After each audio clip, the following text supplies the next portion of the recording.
నమస్తే welcome to Andhraprabha నేను Nageswari. AP రాజధానిపై వివాదం కొనసాగుతోంది. ఇదే సమయంలో 2014లో పార్లమెంట్లో ఆమోదించిన విభజన చట్టం మేరకు హైదరాబాద్ ఉమ్మడి రాజధాని కాలపరిమితి ముగిసింది.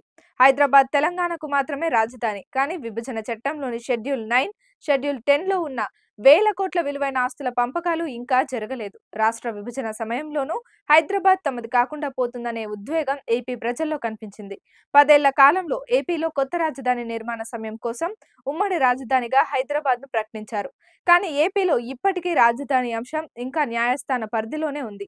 ఏపీ నుంచి తెలంగాణకు వెళ్లేందుకు దరఖాస్తు చేసుకున్న 1942 మంది ఉద్యోగులు, తెలంగాణ నుంచి ఏపీకి వచ్చేందుకు దరఖాస్తు చేసుకున్న 1442 మంది ఉద్యోగుల బదిలీ ప్రక్రియను పూర్తి చేయాలని నిర్ణయించారు. తెలంగాణ ప్రభుత్వాన్ని సంప్రదించగా ఎన్నికల కోడ్ ముగిశాక నిర్ణయం తీసుకుంటామని అధికారులు వెల్లడించారు. ఈ 10 ఏళ్లలో తెలంగాణ నుంచి ఏపీకి వలస వచ్చిన వారికి సంబంధించి ఎన్ని దరఖాస్తులు ఉన్నాయి, వాటిలో ఎన్ని ఆమోదించారు, ఎన్ని పెండింగ్ లో ఉన్నాయన్న విషయాలు ప్రభుత్వ ప్రధాన కార్యదర్శికి తెలియజేయాలని, దీనికి అనుగుణంగా ప్రెసిడెన్షియల్ ఆర్డర్ ను సవరించాలి.